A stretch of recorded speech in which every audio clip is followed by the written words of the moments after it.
माहेरी आल्यानंतर आपण किती निवांत असतो ना, तर इकडे माझी दी आणि माझी 2 नंबरची दी आणि माझे पप्पा गप्पा मारत बसलेले आहेत. मस्त निवांत गप्पा त्यांच्या चालू आहेत. हे आहे माझे माहेरचे घर आणि माझ्या पप्पांना 3 भाऊ आहेत. तर आम्ही सगळेजण ना इथे जवळ-जवळच राहतो. तर आमच्या घराच्या समोरच माझे मोठे काका राहतात. इकडच्या साईडला माझे छोटे काका राहतात आणि इथे आम्ही राहतो. तर घराच्या समोरच तुम्हाला विठ्ठल रुक्मिणीचं मंदिर दिसत आहे. आता खूप जास्त पंढरपूरला जाऊन तरी दर्शन घेता येत नाही, तर इथे आमचं विठ्ठल रुक्मिणीचं दर्शन घडते. तर इथे मी दर्शनासाठी आले आहे.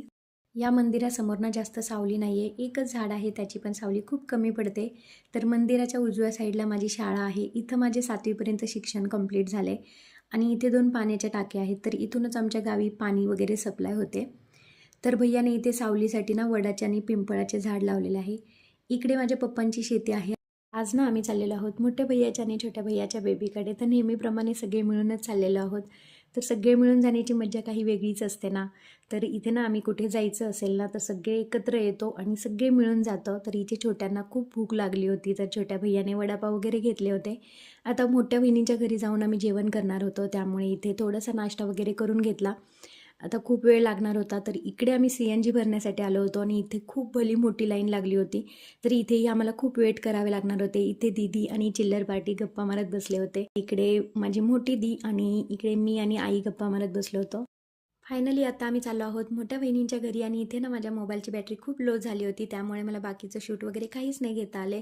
तर अर्धा तास वहिनीच्या घरी जाण्यासाठी आम्हाला लागणार होता. बाजार वगैरे घेतला आणि आम्ही निघालो. तर इथे ना मी डायरेक्ट छोट्या भैयाचा बेबी तुम्हाला दाखवते. इथे आम्ही पोहोचलो. तर त्या बेबीचं पण मी शूट घेतले होते, पण ते लाँग व्हिडिओसाठी माझ्याकडून शूट झाले. तर शॉर्टसाठी ते मला अपलोड करता नाही आले. इथे आजी आणि पिल्लूचे पप्पा गोड गोड गप्पा झाल्या आणि आम्ही रात्रीच्या जेवणासाठी ना बाहेर जेवायला गेलो होतो. कारण छोट्या वहिनींच्या घरचे ना बाहेर लग्नासाठी गेले होते आणि त्यांच्या आत्यांच्या मुलींचं लग्न असल्यामुळे त्यांना वेळ लागणार होता. तर आम्ही रात्रीचे जेवण हॉटेलमध्ये मस्तपैकी करून घेतले.